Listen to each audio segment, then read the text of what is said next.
ایک سرسبز و شاداب گاؤں تھا جہاں لوگ سادہ زندگی گزارتے تھے، مگر دلوں میں محبت بہت تھی۔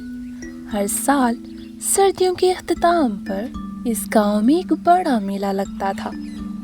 یہ میلہ صرف خریداری یا جھولوں کے لیے نہیں، بلکہ خوشیوں کو بانٹنے کا دن ہوتا تھا۔ بچے اس دن کا پورا سال انتظار کرتے تھے۔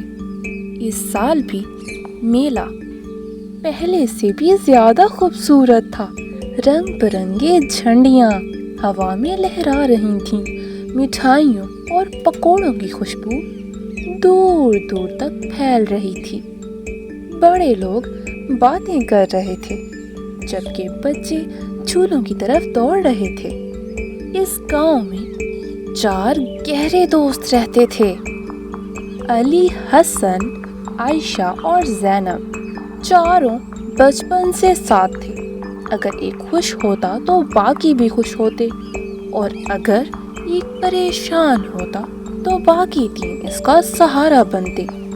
میلے کی خبر سنتے ہی چاروں نے صبح سے ہی منصوبہ بنا لیا کہ آج پورا دن ساتھ گزاریں گے۔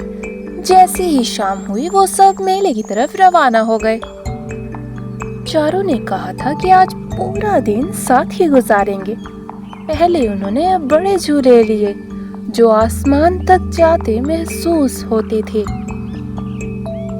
پھر انہوں نے گیمز کھیلی، بلونز جیتے اور مختلف کھانے کھائے۔ عائشہ کو میٹھی چیزیں پسند تھیں، جبکہ حسن ہر نئی گیم آزماتا۔ زینب کو تصویریں بنانا بہت بے حد پسند تھا اور وہ تصویریں بنا رہی تھی، اور علی سب کو ہنسا رہا تھا۔ کچھ ہی دیر بعد اچانک لاؤڈ اسپیکر پر آواز آئی: خواتین و حضرات، تیار ہو جائیے دنیا کے سب سے حیران کن جادوئی شو کے لیے۔ چاروں دوست فوراً اسٹیج کے سامنے جا بیٹھے۔ اسٹیج پر ایک لمبا سا جادوگر آیا جس نے چمکتا ہوا لباس پہنا ہوا تھا۔ اس کی آنکھوں میں عجیب ہی چمک تھی، جیسے وہ کچھ راز جانتا ہو۔ جادوگر نے حیران کن کرتب دکھانا شروع کیے۔ کبھی رومال کبوتر بن جاتا تو کبھی خالی ٹوپی سے پھول نکل آتے۔ لوگ تالیاں بجاتے تھے اور بچے خوشی سے چیخ رہے تھے۔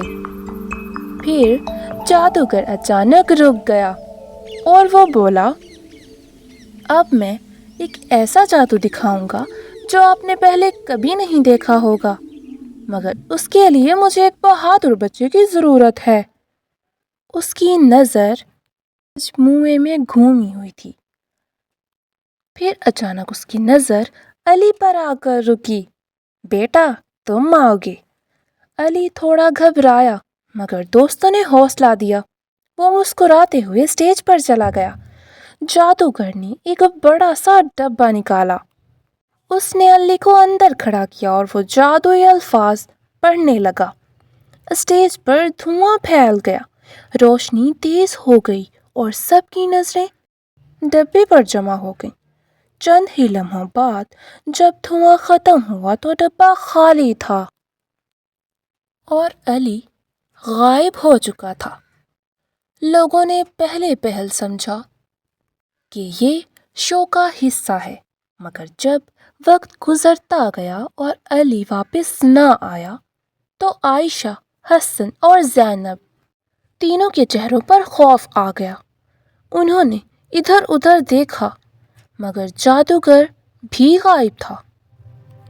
ادھر علی نے آنکھیں کھولیں تو اپنے آپ کو ایک عجیب سی دنیا میں پایا۔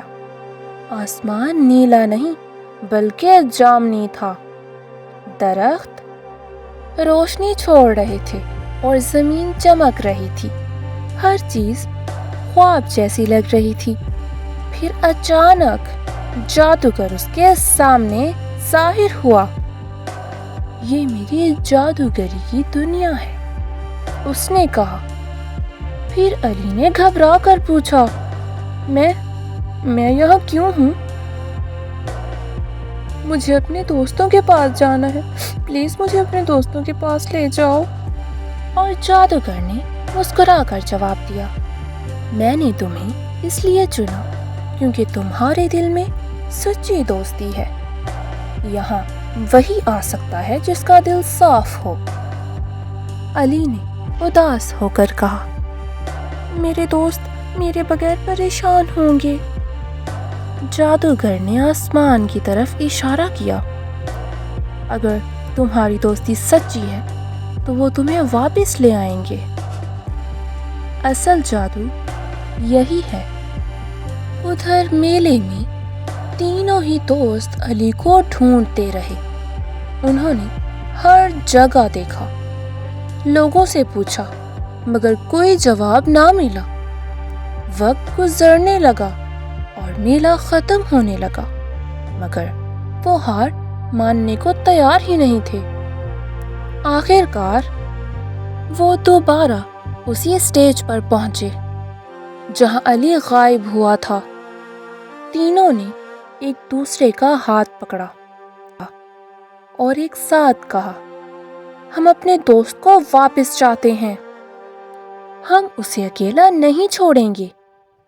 اچانک تیز روشنی چمکی اور ہوا چلنے لگی، اور چند ہی لمحوں بعد علی ان کے سامنے کھڑا تھا۔ چاروں دوست خوشی سے ایک دوسرے سے لپٹ گئے۔ علی کی آنکھوں میں آنسو تھے، مگر چہرے پر مسکراہٹ تھی۔ جادوگر کہیں بھی نظر نہیں آ رہا تھا، مگر اس کی آواز فضا میں گونجی، بچوں یاد رکھو، دنیا کا سب سے بڑا جادو سچی دوستی ہے۔ اس دن کے بعد چاروں دوستوں کو سمجھ آ گیا کہ خوشیاں میلے، جھولوں یا کھلونوں میں نہیں بلکہ ایک دوسرے کے ساتھ میں ہوتی ہیں۔ اور گاؤں کے لوگ آج بھی کہتے ہیں کہ اس میلے میں کبھی کبھی رات کو عجیب سی روشنی نظر آتی ہے، جیسے جادوگر اب بھی کہیں قریب ہو۔ اور پھر چاروں دوست اپنے اپنے گھر واپس چلے جاتے ہیں، اور آج کی سٹوری کا اینڈ ہوا جاتا ہے۔ میں امید کرتی ہوں کہ میری آج کی ویڈیو آپ کو بہت اچھی لگی ہوگی اور آپ نے بہت زیادہ انجوائے کیا ہوگا۔ چلیے اب وقت کو ضائع کیے بغیر میرے چینل کو سبسکرائب کر دیجئے، لائک کر دیجئے، اور ایک پیارا سا سویٹ سا کامنٹ کرنا مت بھولیے گا۔ ملتے ہیں نیکسٹ ایڈونچر فیلڈ امیزنگ سی سٹوری کے ساتھ۔ تب تک کے لیے اللہ حافظ، اپنا بہت سارا خیال رکھیے گا، بائے۔